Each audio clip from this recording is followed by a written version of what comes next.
Let's get into it. You are about to hear every clip from the Kid Rock and Joe Rogan episode where Kid Rock brings up Donald Trump, because I wanted to pull all those clips out because Kid Rock speaks very highly of Donald Trump, and I want you to hear all that. And I wanted to take the opportunity to do what I do, take you on a content ride, and just give you like a full update about what's going on with Trump. So I'm going to be giving you a lot of clips from a recent town hall that he just did. He's going to be touching on Ukraine, not giving money away to other countries anymore. He's going to be talking about a certain talking point that the mainstream media has been holding on to about him taking revenge. He's going to be addressing that.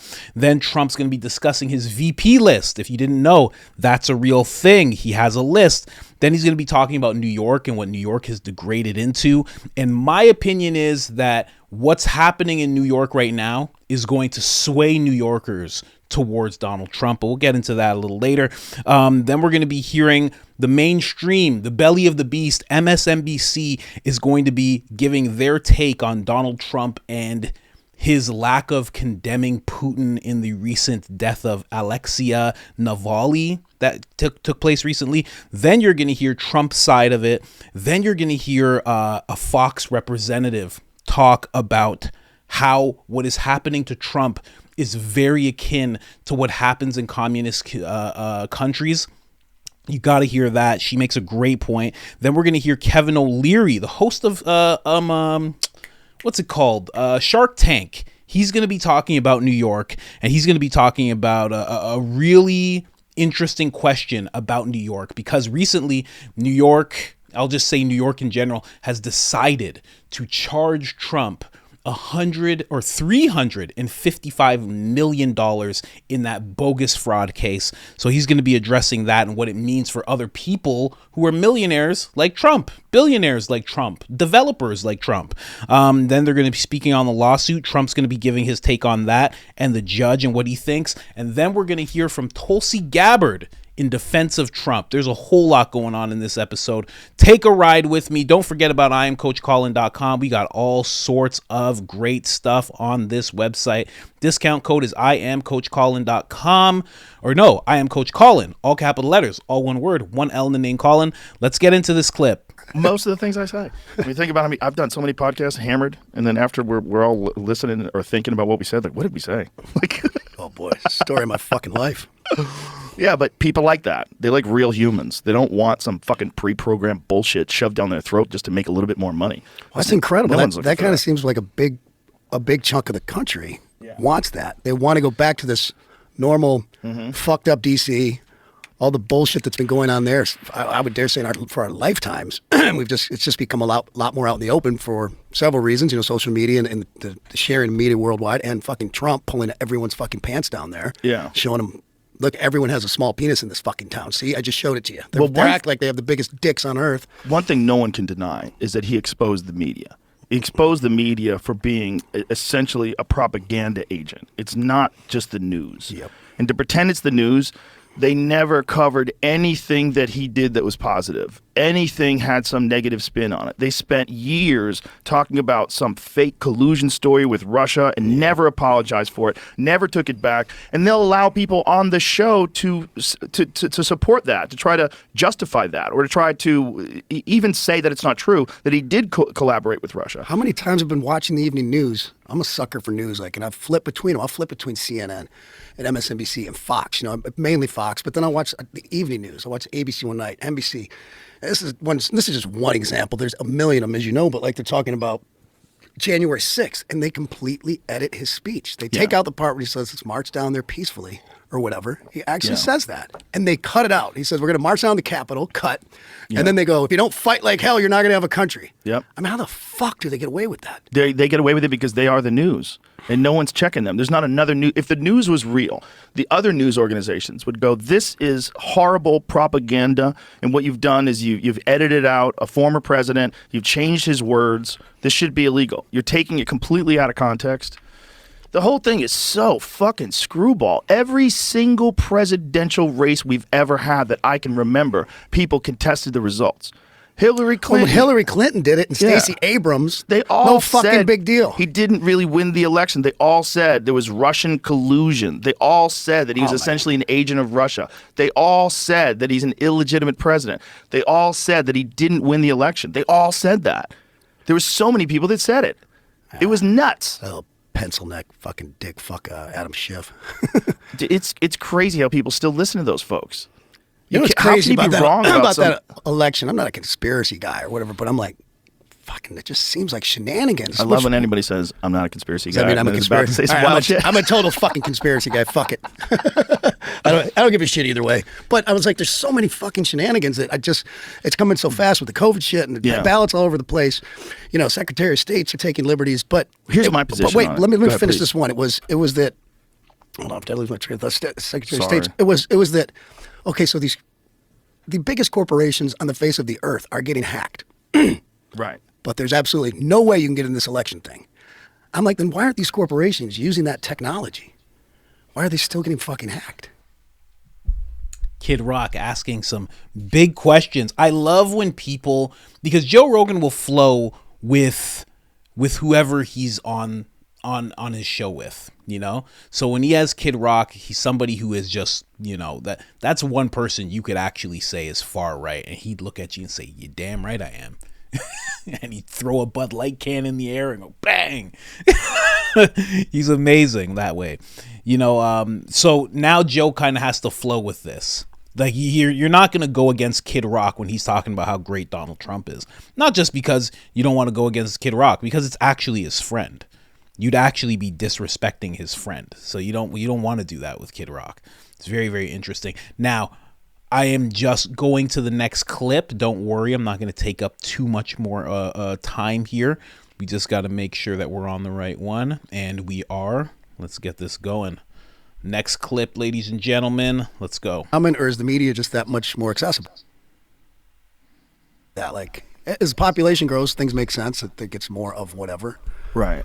But you just don't know in this day and age. Like, it's, you know, when there's fucking how many 24/7 news channels all trying to report and get an exclusive story. Mm-hmm. It's like, you know, some of them just straight up gaslighting you.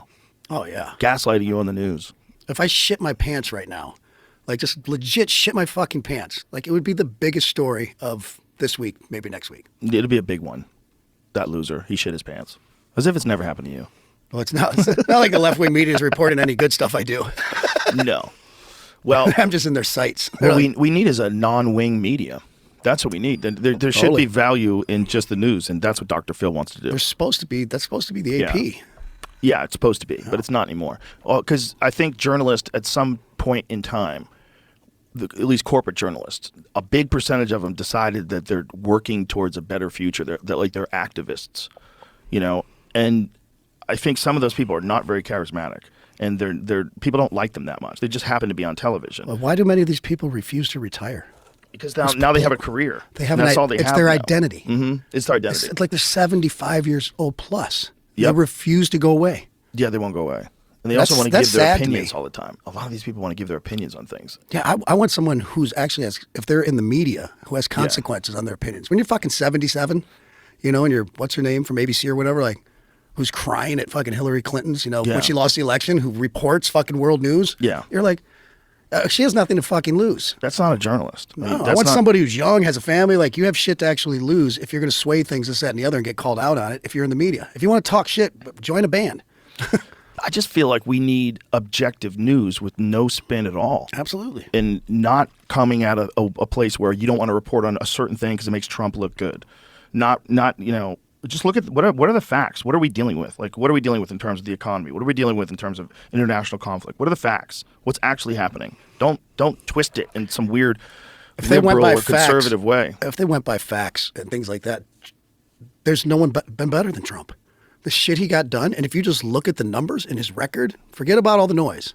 You see that guy was one of the founders of Facebook who talked about it, and he said it was the right message but the wrong messenger. He talked about all the different things that Trump did that it turns out it worked. But I, even though we're friends, I even before we became good friends, like I understood, as I think a lot of people did, not a ton. A good amount of people understood that there's a method to that, to what people call madness. When he says, you know, like, fucking Russia, go after fucking Poland if you don't want to pay your fair share of NATO. My sense tells me, no, he's never going to let that happen. But he's going to fucking go in there and fucking let them know you're going to pay your fucking money. He's not going to let that happen. I would say in my heart and the way I feel, there's no fucking way to let that happen. It's like when he's telling certain countries, you know, like, if you're going to go into Ukraine, I'll fucking blow up Moscow. Even if they only believe him 5%, fucking keeps him out.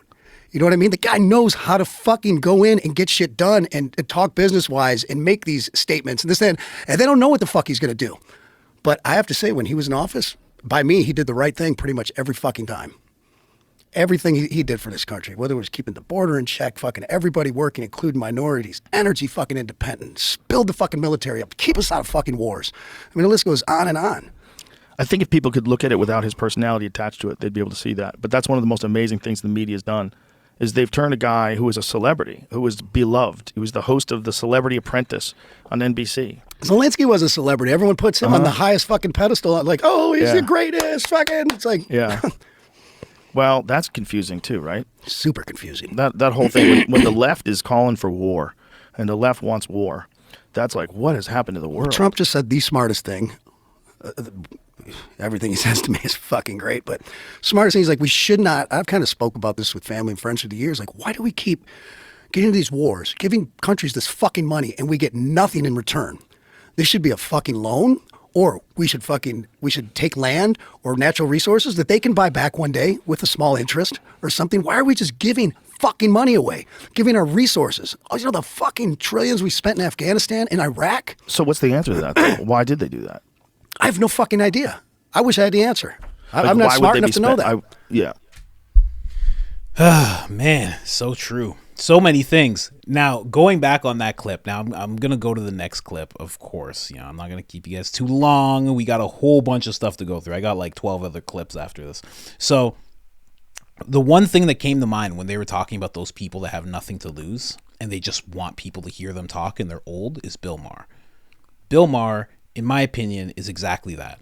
He's exactly that person. He has nothing to lose.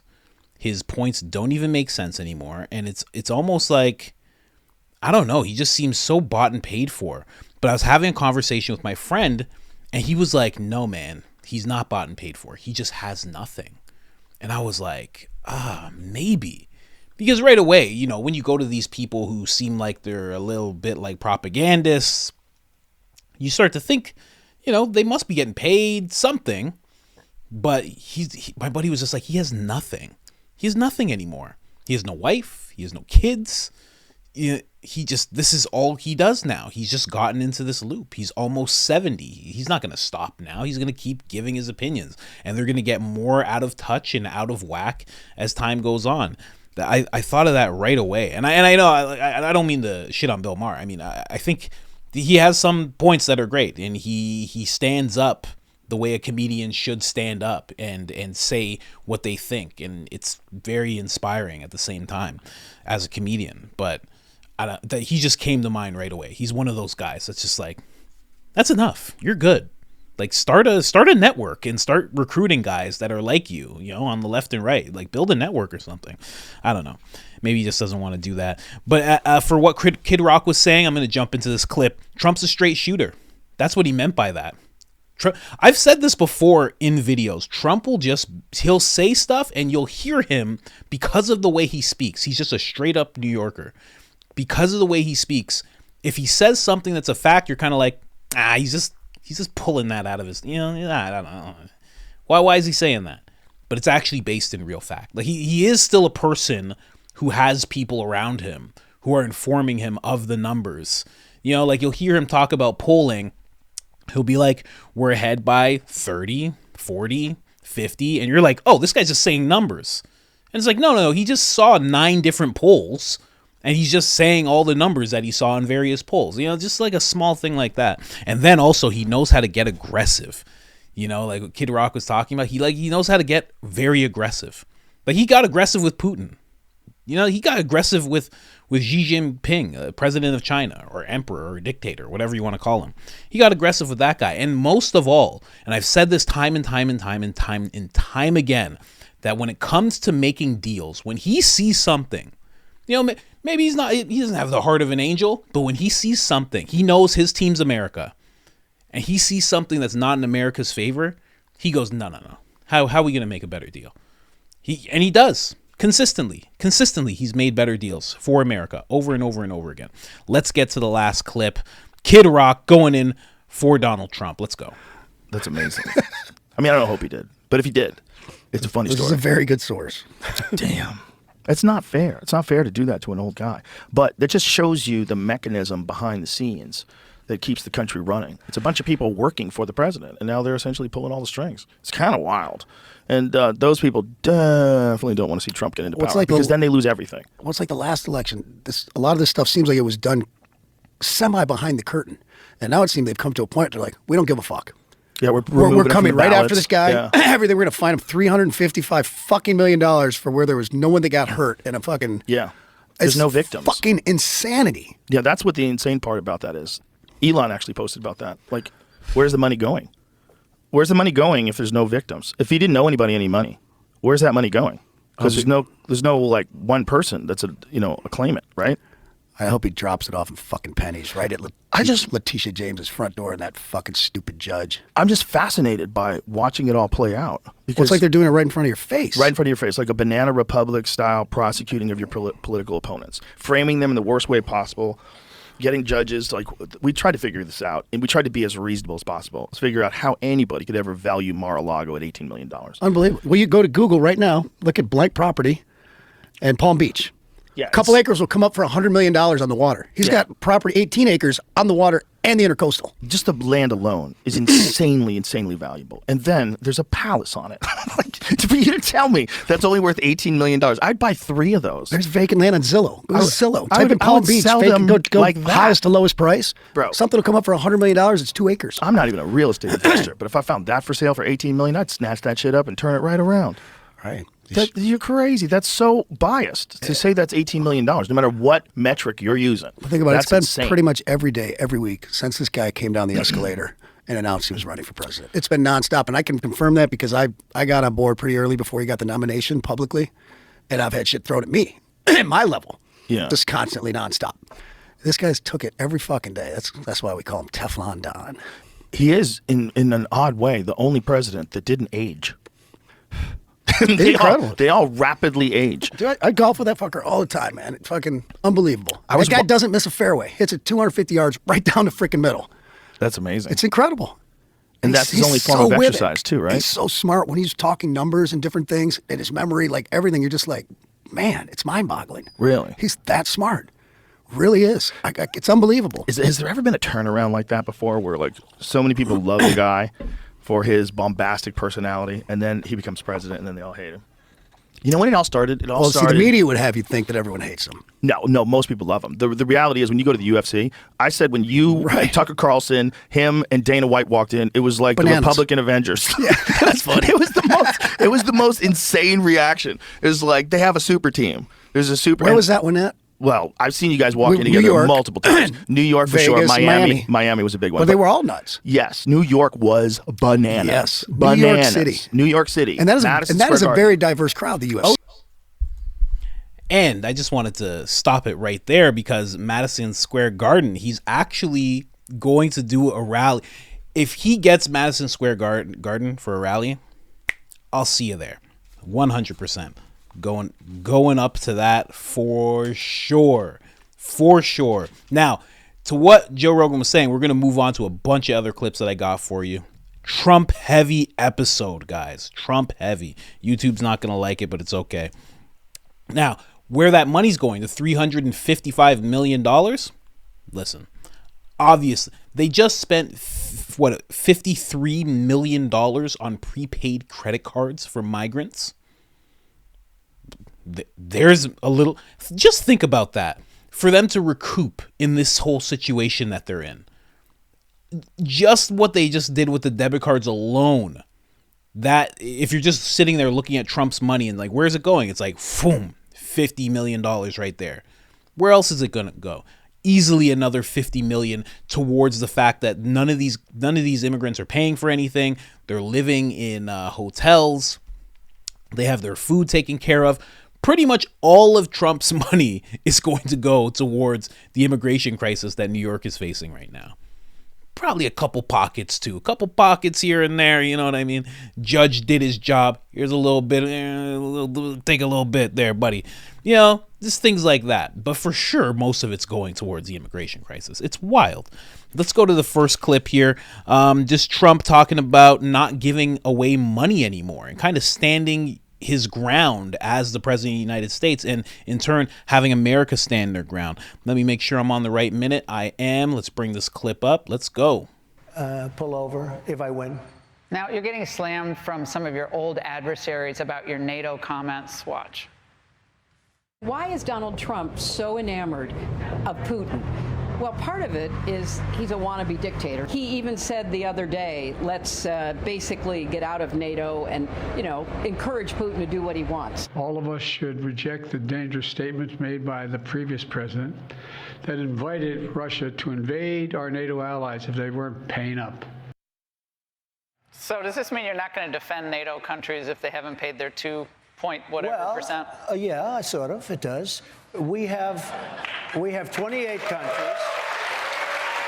We have 28 countries, and they were taking advantage tremendously. Look, the European nations, I happened to be, a long time ago, my grandparents came from a place called Europe, so I love it. But they are very smart, and they took advantage. They've taken advantage of us on trade, and they've taken advantage of us on NATO. And what I did is I told them, if you don't pay up, I'm not going to defend you. And they said, I can't believe it. Nobody else ever said that. Bush came in, he made a speech, and they left. Obama came in, he made a speech. We were supporting almost 100%. In my opinion, we were paying for Europe's military, almost 100%, not 40% or 20%. They weren't paid up. And a question was asked by the head of a country, very strong question, at a big meeting one night, 28 countries. Sir, does that mean that if we don't pay, you will not defend us from Russia or whoever?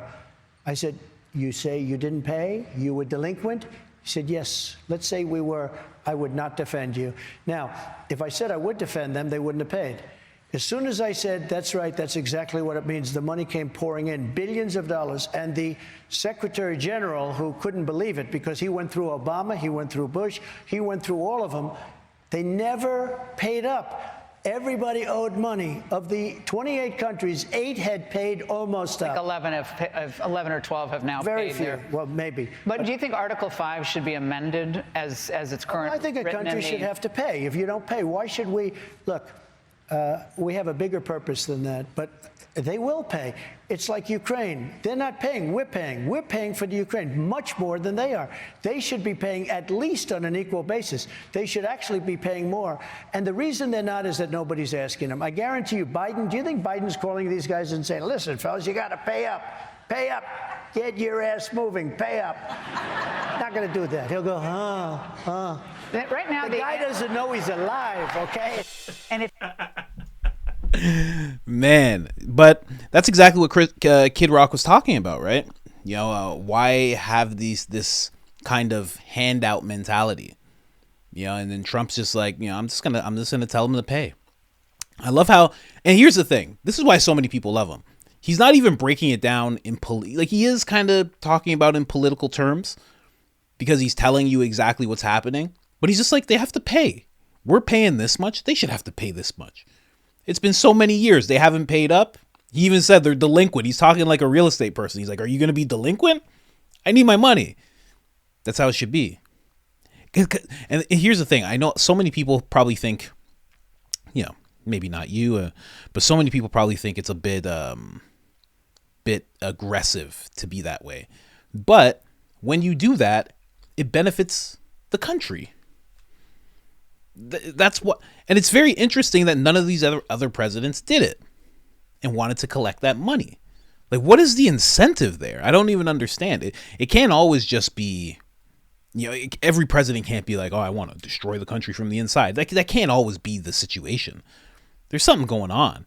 Maybe they just don't have, what it takes to say, hey, I'm going to ask these guys to pay. Maybe they don't want to ruffle any feathers. Maybe somebody has something on them. I have no idea, but this is one of the reasons why people hate Trump so much, is because he does things like this. And it's weird because I say this is the reason people hate him so much. There's so many Americans that hate him because he's willing to do these brash things for America. And that's the type of mental gymnastics mainstream media will make you do if you just take in their information in regards to Trump. They will make you do that mental gymnastics of when he does something that benefits me, it's a terrible thing to do.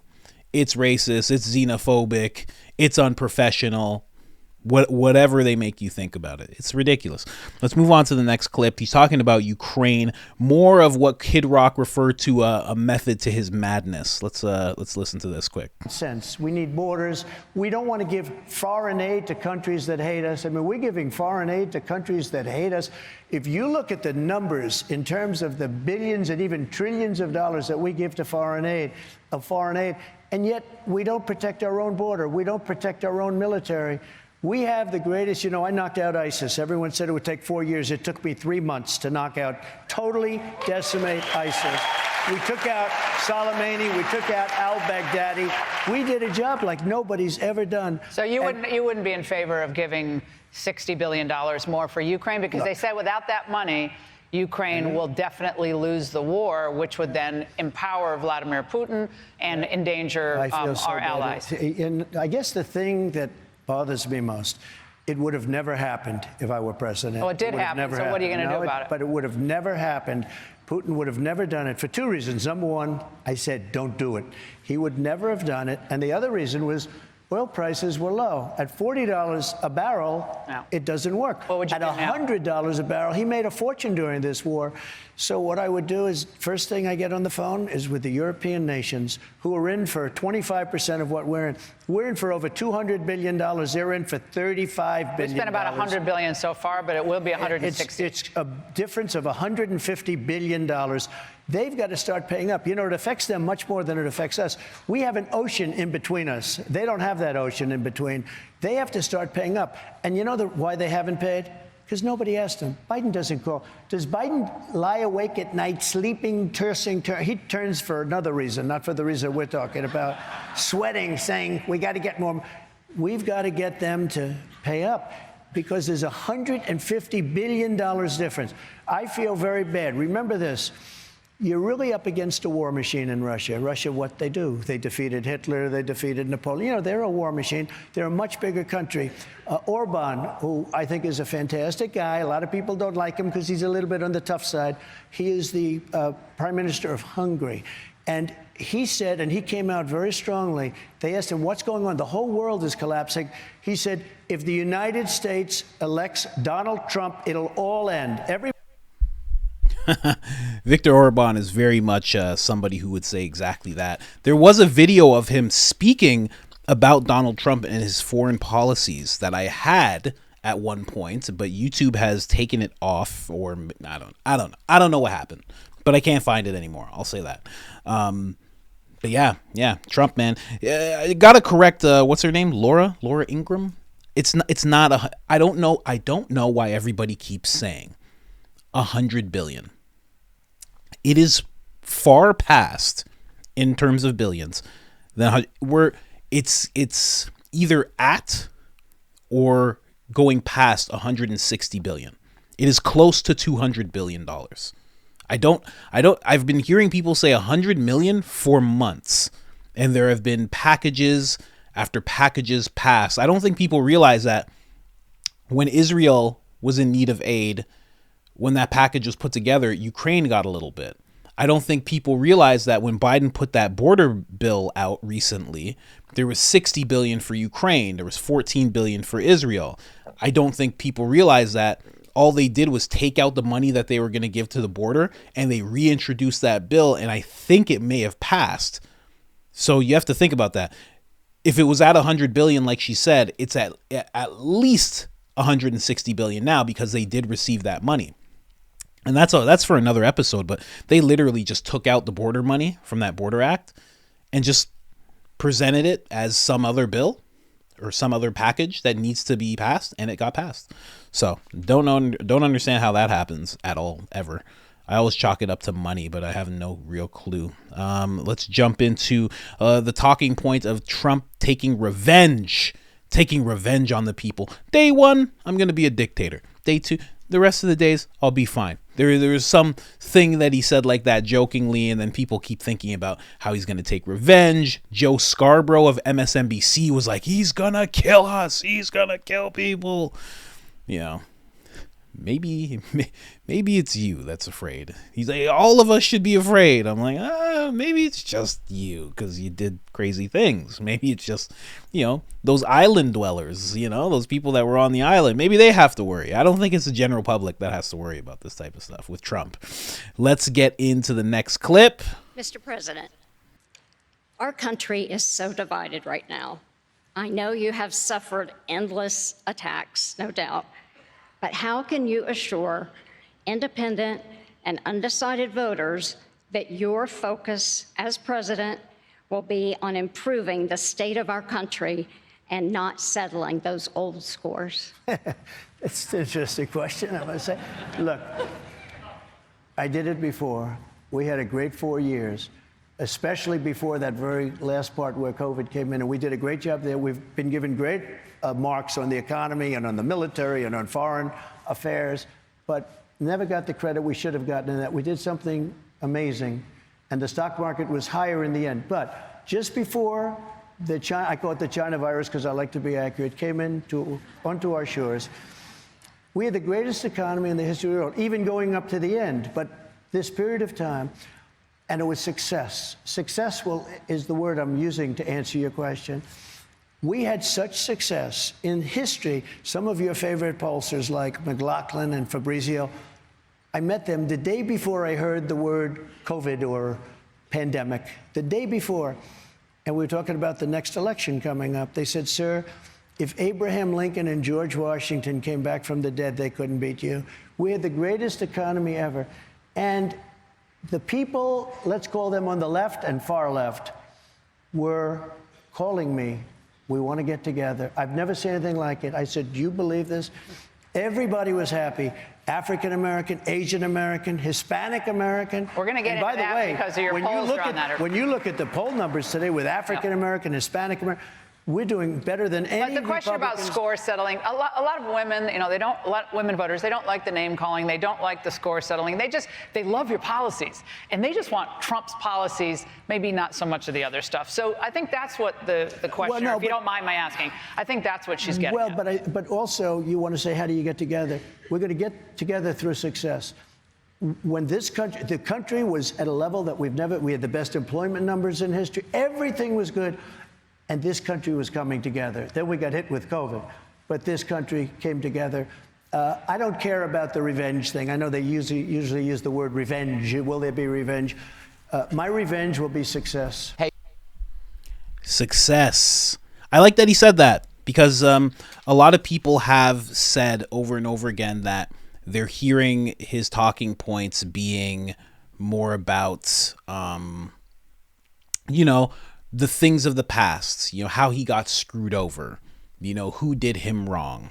And to hear him say the revenge is going to be success is very good. And in this town hall, he actually has mentioned multiple times that he starts talking about what he's going to do. And a lot of people had a problem with that. They kept talking about, what he's done in the past, just like he did in this clip right here. But in a lot of this, he starts talking about what he's going to do going forward, just like you heard with Ukraine, just like you heard with, people need to pay up. And it's just good to hear. Good to hear. Because the revenge will come either way. Not saying that there's any revenge to take on any one person or party or anything like that. But whoever has been doing this to degrade a country so much, the perfect revenge to whatever entity is doing that is to just make the country great. It's to just make it overly great. It's just to bring the economy up and bring people together and get unemployment rates lower and lower and bring jobs into the country. Just do that and just make the country really great again. And that will upset whatever entity. I'm not going to say who's doing this. But whoever's doing this to the country, that will make them really feel it. If you undo all of the damage that they've done, because they've done so much. It's been such an attack within. Don't even get me started on this. Such an attack within. I don't know who's doing it. Now we're going to talk about Trump's VPs, and then after that, we're going to move on to Trump talking about New York. Here, let's get into this. The VPs, ladies and gentlemen. Has been asked who they think would be a good choice, and various names came up.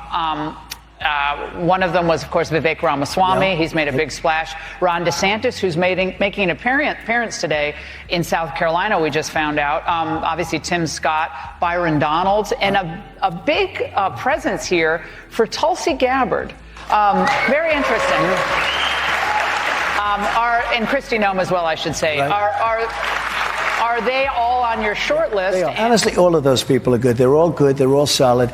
And I always say, I want people with common sense.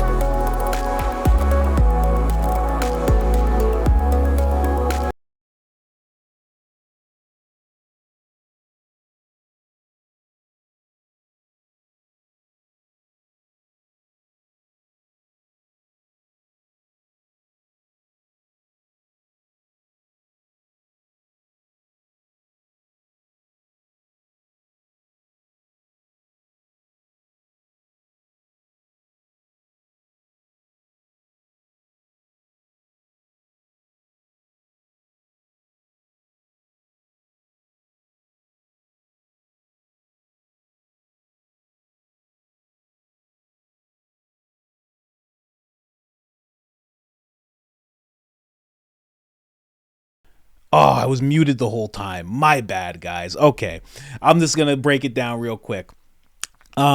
Basically, what I'm excited about is Tulsi Gabbard. I'm excited about Tulsi. I'm also excited about Kristi Noem. I think she's really, really good.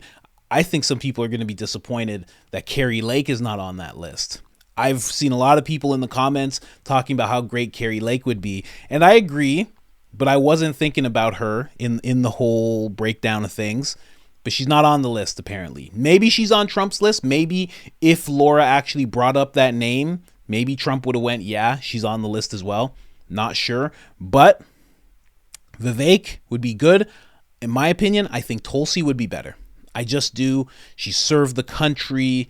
She's been through the ringer that Trump has been through. She's been accused of being a Russian spy by Hillary Clinton because that's just Hillary's thing. That's what she does to people she doesn't like. She just accuses them of being Russian assets. So Tulsi's gone through that. She served the country. She is very common sense. She very much likes to operate for the people. Coming from Hawaii, she's been very vocal about people, their rights, we the people. You know, Hawaii's big on that, you know, the community as she comes from. So if she brought that into the vice presidency, that would be amazing. So I think Tulsi Gabbard would be my number one.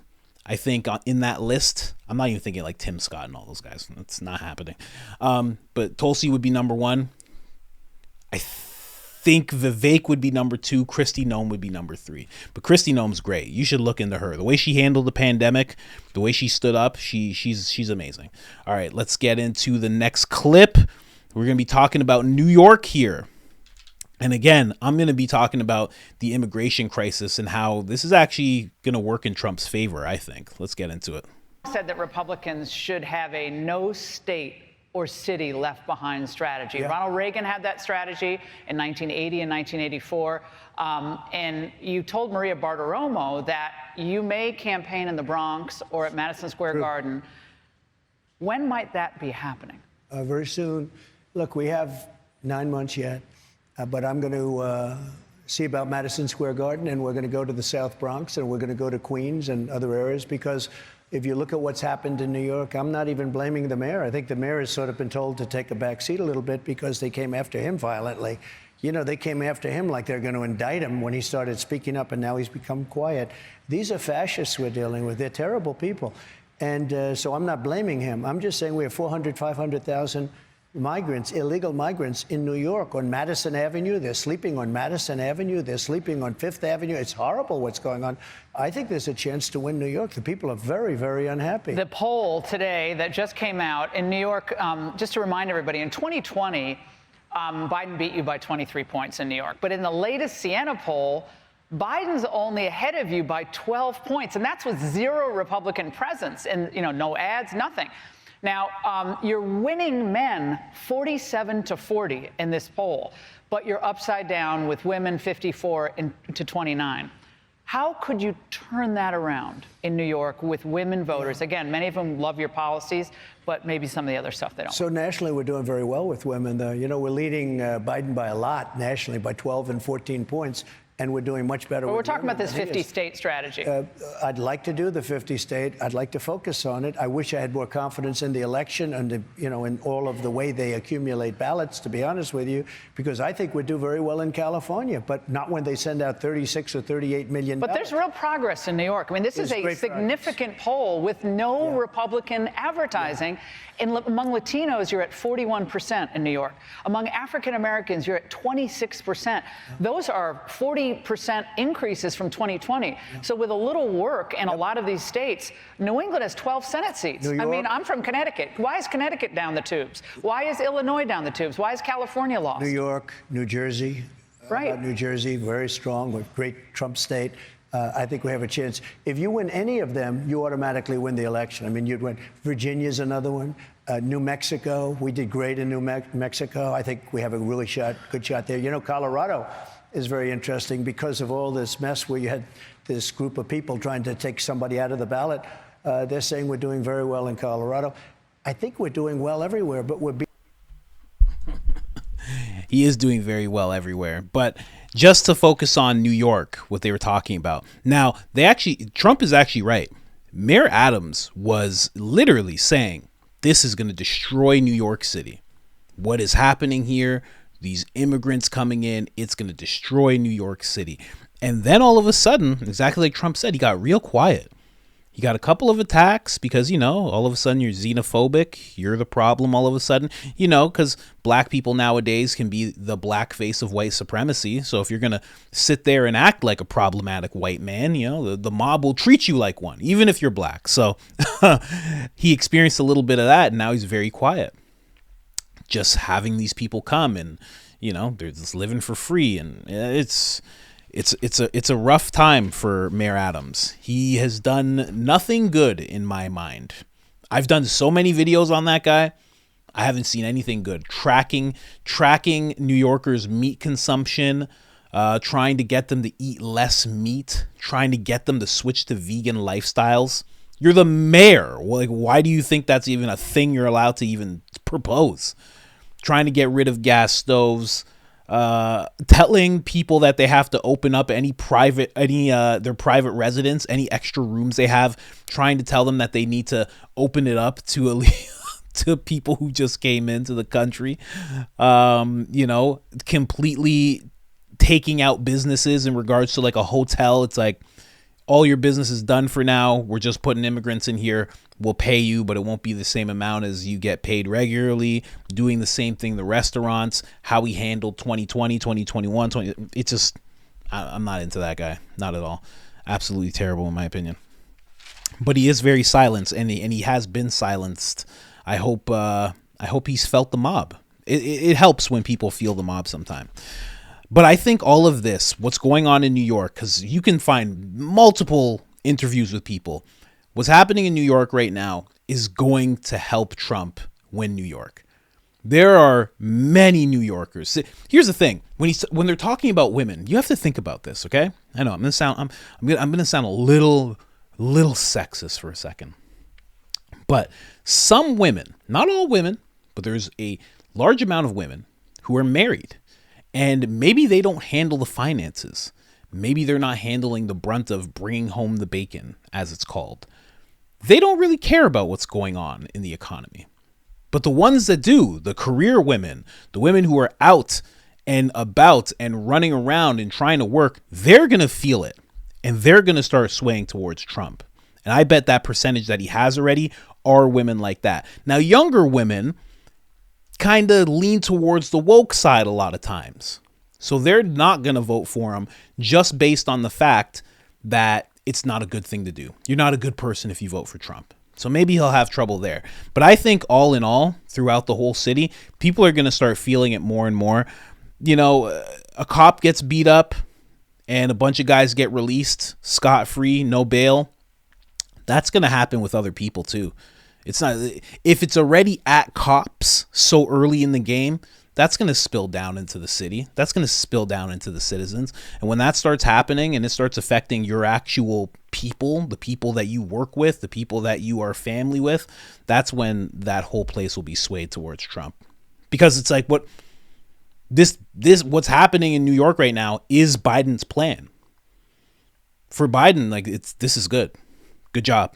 It's crazy. Right now we're going to hear MSNBC. They're going to be talking They're gonna be talking propaganda. You're gonna get some good old fashioned propaganda right now. Even by the way they sit together, it's just very, very telling. They're gonna be talking about Trump. They're gonna be saying some things. I just want to dispute some things that they're gonna be saying. So let's just get into it. They're talking about Alexei Navalny and Trump's approach to that person and things that Trump has said, and they're basically bashing Trump. But just give it a listen. Donald Trump continues to make the death of Russian opposition leader Alexei Navalny about himself. But not about the man who killed him. Not about Vladimir Putin. He refuses still to condemn Vladimir Putin. Who poisoned him once, and it didn't work. And finally, he killed him. In a recorded town hall that aired on Fox News last night, Trump was asked about the money he now owes after being found liable for massive fraud in New York State. And he said that was a, quote, form of Navalny. Trump did call the opposition leader, quote, very brave while answering a separate question, but again failed to condemn Russian President Vladimir Putin, who most believe to be behind Navalny's death. Take a look. Even if you appeal, you got to put up escrow money. That's it's a lot of dough. It is a form of Navalny. It is a form of communism or fascism. Navalny is a very sad situation, and he's very brave. He was a very brave guy. It's a horrible thing, but it's happening in our country too. We are turning into a communist country in many ways. And if you look at it, I'm the leading candidate. I get indicted. I never heard of being indicted before. It's such a lie. It's disgusting. It's such a lie on every single level. A form of Navalny, communism, a guy that lies to banks, a guy that lies to creditors, a guy that lies to everybody about his property holdings. Listen, that would get any of us thrown in jail. That would get you thrown in jail if you did that. Or that would get you, if not thrown in jail, that would get you fined. And so he's been doing this for decades. People in Manhattan have been saying he's been doing this for decades. And so finally, if there is a form of sort of Putinism in America, which of course is so funny. He didn't say Putinism. He didn't bring up Vladimir Putin. But I think the most un-American thing that's happened to Donald Trump through the decades is he always gets away with it. Just completely doesn't know what to say. I guess the most, I don't know, what buzzword can I... Racist? Nah, this is not racist. Mossad? No, it's not. Un-American thing?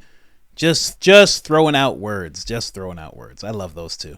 They're just amazing. Like, let me go back to just the way that they look. Just gives me creepy 1984 telescreen type of feelings. Every time I hear them talk, I'm just like, are they doing something? Are they like doing some weird CIA thing to me? I'm like, maybe I shouldn't listen for too long. Joe Scarborough, man. Here's the thing, though. They're talking, and you know what? I'm not going to let that ride. I'm not going to just let them take Trump's clip and that small clip. I'm actually going to give you that full clip so you get full context of what Trump was saying and his side of things towards what he means and what he's saying. But I just want to say really quick that they keep on focusing on condemning Putin. It is, and I've criticized RFK for this. A world leader or somebody who wants to be a world leader should not be condemning other world leaders. Because at some point, especially Putin, because at some point, you are going to have to sit down with them. RFK calling Putin a monster and a gangster and a criminal and terrible and all these things. If RFK were to win and he has to sit down with Putin, Putin's going to know that you said that. Putin knew that Tucker tried to sign up for the CIA. Putin knows a bunch of stuff. So if you're going to say a whole bunch, if you're going to all of a sudden condemn him, he's going to be like, why do I even want to sit down with you? I heard you months ago. You said you completely condemned me and everything I stand for. So what do we need to sit down for? What if that happens? That's terrible. And here's another thing. Why is it that these people, these arms of agency, that's the way I look at these mainstream people now. They're arms of agency. I don't know which agencies, but they're the arm of something. Why are they so bent on people who are going to be world leaders? Trump very likely is going to become a world leader. Why do they want him to condemn another world leader? Wouldn't they want him to work things out properly? Talk about that man in a high esteem, as Trump has done many times. He's talked about the president of China. He's talked about Putin. He's talked about various people. And he says they're very smart. He goes, they have this population of people and they run those countries. They're very smart, because that's just what you should say. There is something about them that is intelligent, and it's okay to acknowledge that. It doesn't mean that you're fully embracing every single thing they do. You know what I mean? So it's just interesting that they always want everybody to condemn. But it's like, when you do that, you cut off communication. That's the worst thing that you could possibly do with Russia right now. So I'm glad that Trump didn't give into it. We're moving on to this clip. Trump is going to be giving you full context of what he's talking about. Laura's going to talk a little bit about how Trump is actually akin to, like, he's right in saying this is a brand of Navalnyism. And then Kevin O'Leary is going to be breaking down Trump's actual lawsuit and what that actually means for New York. Very interesting stuff. Let's go. People around the world are expressing outrage over the death of Alexei Navalny, of course, in a horrific Russian prison. You posted on Truth Social about it. You said that his death made you more aware of the political circumstances here at home. It's happening here. Specifically your rivals. I want to give you the chance to expand on that, because obviously your opponents have used that to say, again, pro-Putin, don't care about human rights or freedom, the freedom movement. And so what does that mean when you said it made you more aware of your circumstances here? Navalny is a very sad situation, and he's very brave. He was a very brave guy because he went back. He could have stayed away. And frankly, probably would have been a lot better off staying away and talking from outside of the country as opposed to having to go back in, because people thought that could happen, and it did happen. And it's a horrible thing. But it's happening in our country, too. We are turning into a communist country in many ways. And if you look at it, I'm the leading candidate. I got indicted. I never heard of being indicted before. I got indicted 4 times. I have 8 or 9 trials, all because of the fact that and you know this, all because of the fact that I'm in politics. They indicted me on things that are so ridiculous. Fanny in Atlanta.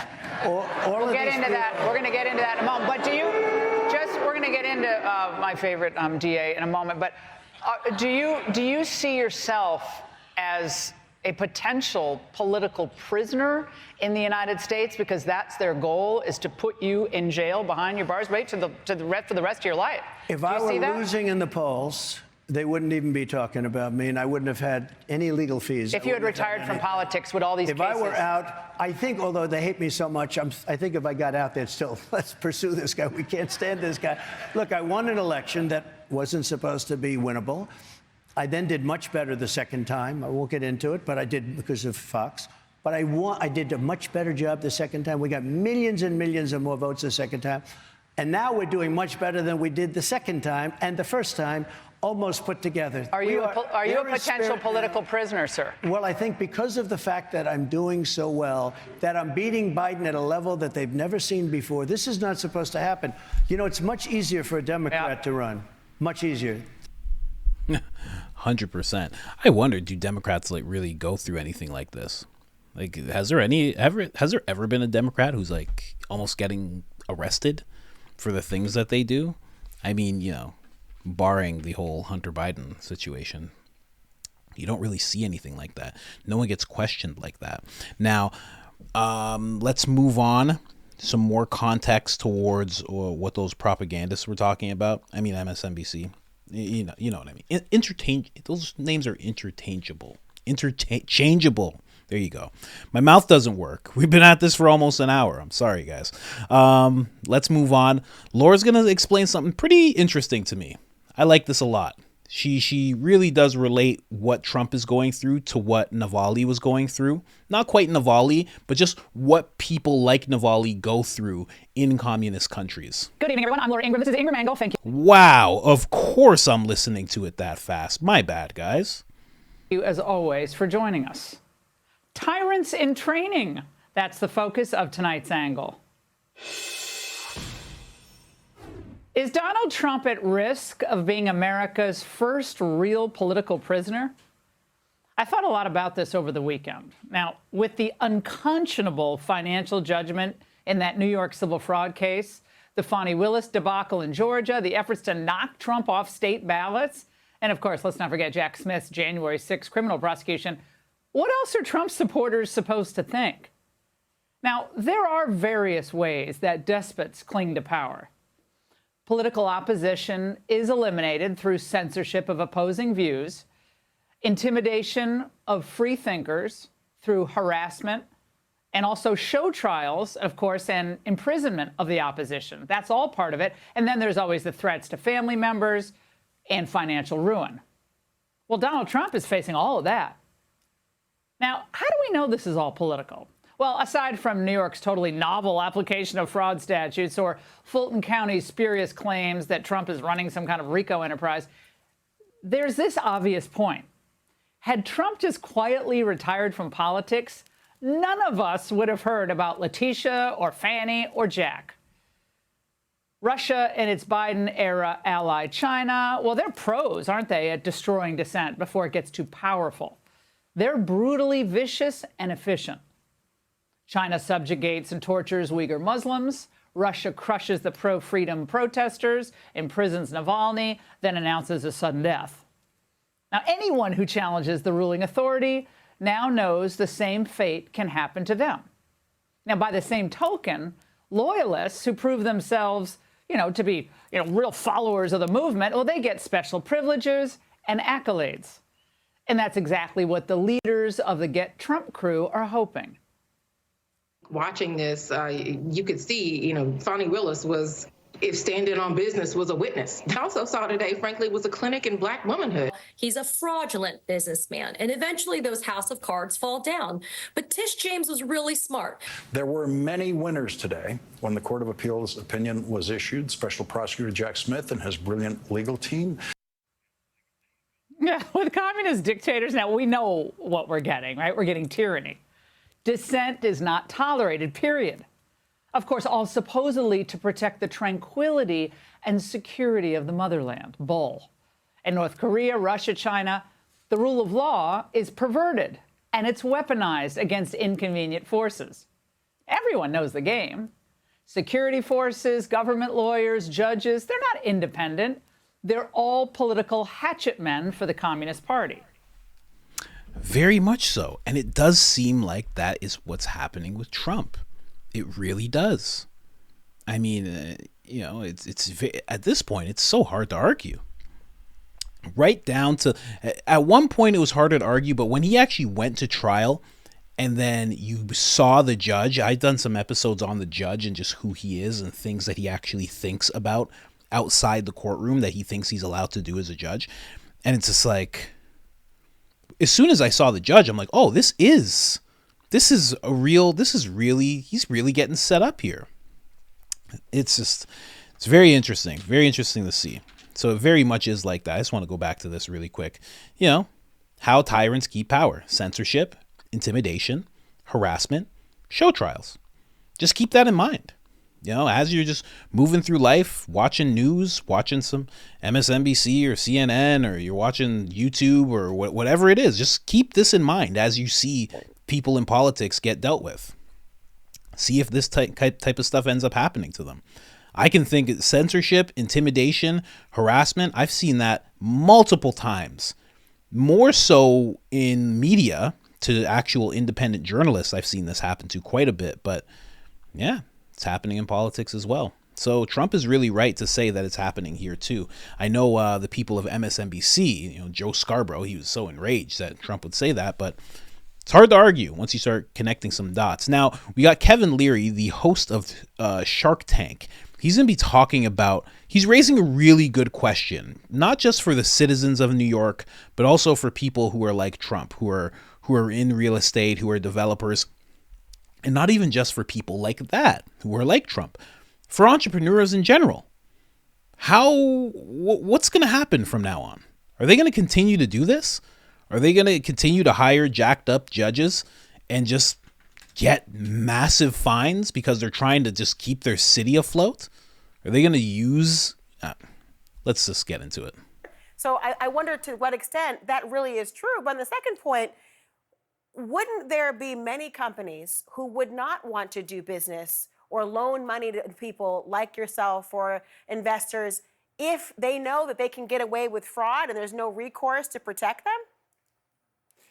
Excuse me, what fraud? This is not about Trump anymore.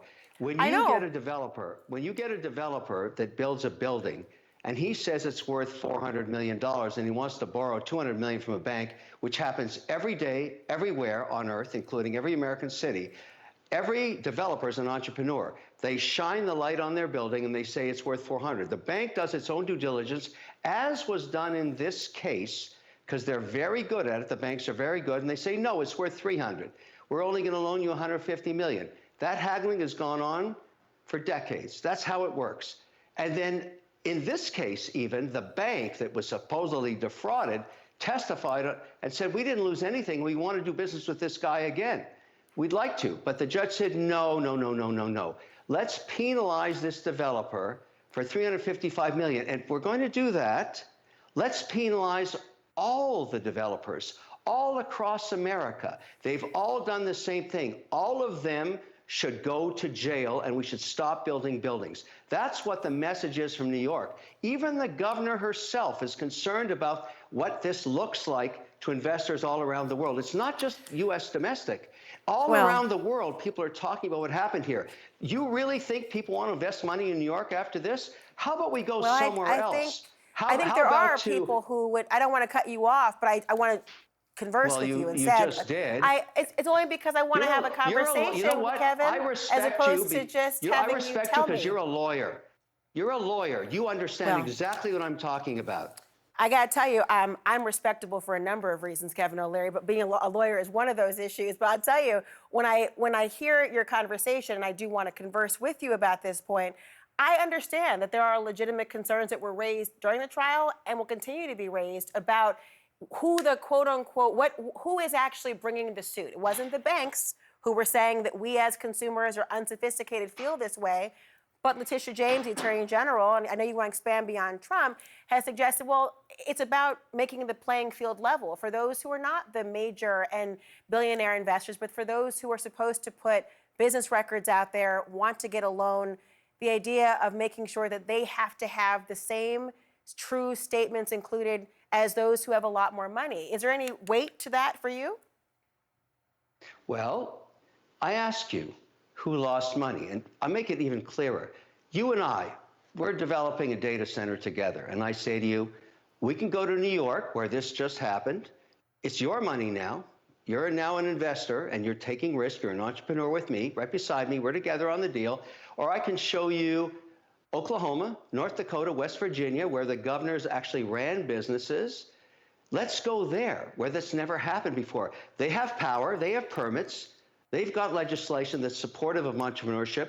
Why would we go to New York? Why take the risk? My only point is, did we just diminish the great state of New York and the great people of New York? And shouldn't they ask for better management so they don't become a flyover state? Remember, New York has the highest taxes in the country, the worst regulatory environment, and it's incredibly mismanaged. And I'm pointing out now, on top of that, you get this insanity, a victimless crime. And forget about Trump. It's not about Trump. I don't care about Trump in this. I care about America, and I care about entrepreneurship, and I care about democracy and the fairness.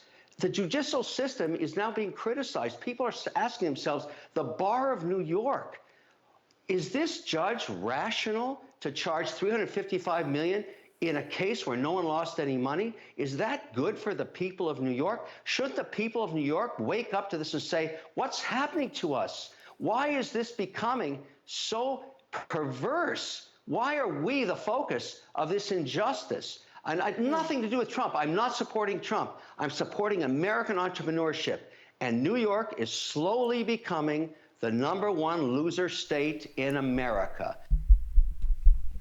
Man, taxes, regulations, immigrants, crime. Yeah.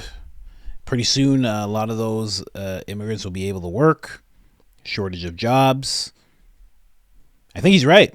I think he's and then on top of that, investment leaving New York because they're all afraid of this exact thing happening to them. What happened? And it's not that far-fetched. What if somebody else is a very loud Trump supporter and they're also somebody who's in real estate or any business, and then all of a sudden they get a microscope put on them, and the next thing you know, they're on trial for some kind of jacked up charge of fraud or whatever. And now they have to pay some wild, just throwing out a number there. And the money's just going where? To no one. Just going to the city. The city just wants it. You supported Trump. You're not behaving. This is the tax. This is the tax. Boom. How do you know that's not going to happen again and again? I wouldn't put it past them at all. I mean, if you look into the judge, if you actually look into him and see what he's about, the fact that he wasn't pulled off of this case is mind-blowing. Just mind-blowing. So we're going to go into the next clip. It's Trump actually speaking on the lawsuit a bit more so you get a little deeper understanding. I just want everybody to know what's going on, just a deep understanding. This video is titled, "The Judge is a Nut Job." Let's go. Payne, a huge amount of your time has been spent in court, in the courtroom in New York and so forth. Now, in this New York civil fraud case, this Judge Arthur Engeron ruled against you for almost $500 million plus interest that runs every day. When I first read this, like $87,000 a day.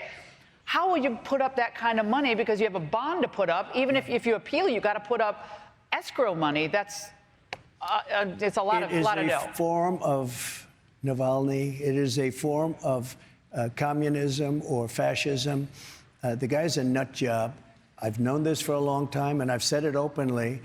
No jury, no anything. Letitia James is horrible attorney general in New York, campaigned on I will get Trump, I will get Trump. We went through a trial. It turned out we're totally innocent on everything. And he fined me $355 million plus interest and other things. $355. And what we did, in fact, my financial statements were conservative. Everybody made money. There was no victim. The bank gets up and says, we love this guy. I mean, they love You paid Trump. back the loans. 100%. No defaults, no anything. The bank asked me to, banks lend money. That's how they make money. They asked me, would I borrow some money? They asked me. I didn't need the money. I had a lot of cash. And what happens is this guy ruled that I was guilty before the trial started. He didn't even know anything about it. He ruled that a house in Florida called Mar-a-Lago is worth $18 million when it's worth from 50 to 100 times that. Would you give up one of your properties to settle this? Look, we have, I wrote this out because it was so great.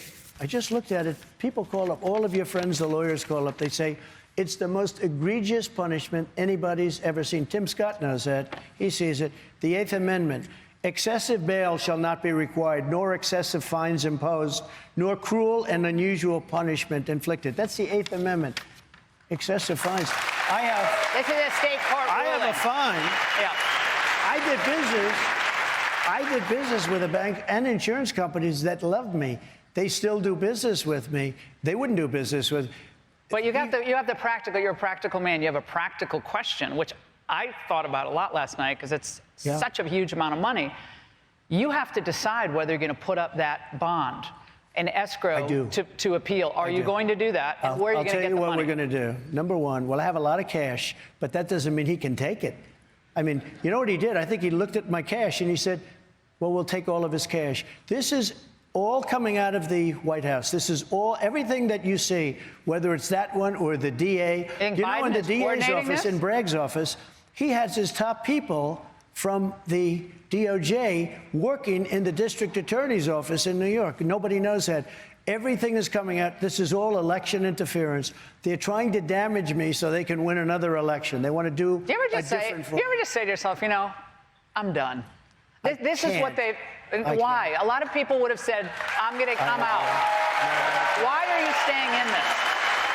I can't because I want to make America great again. It's not. Man.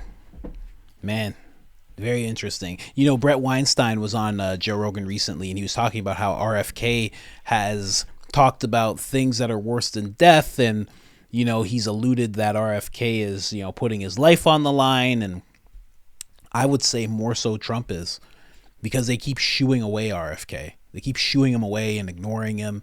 Whereas Trump, they're looking right at him.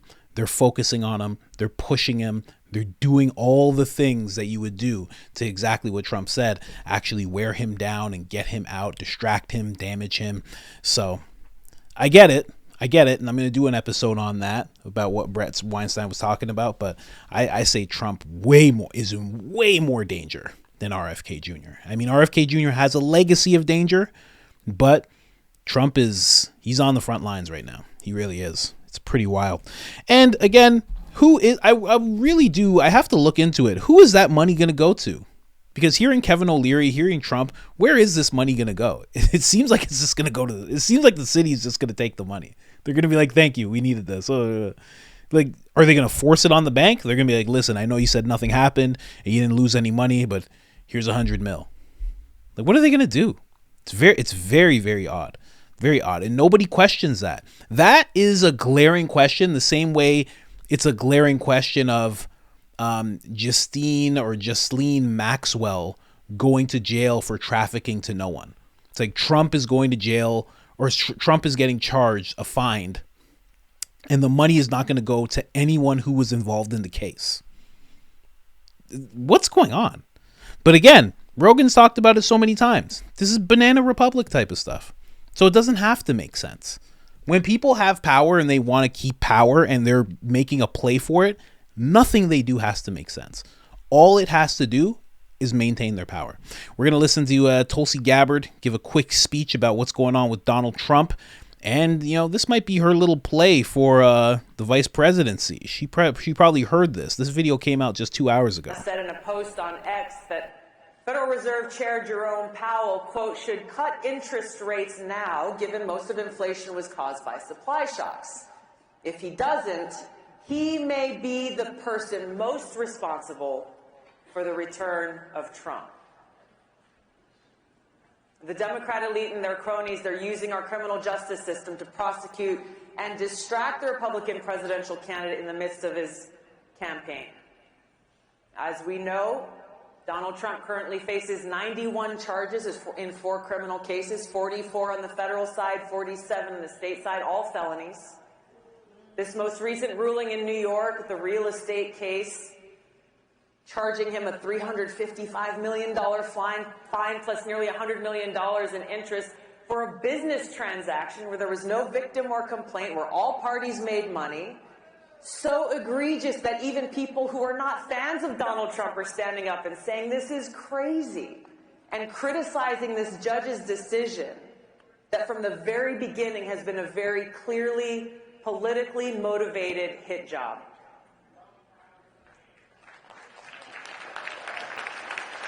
This is the truth.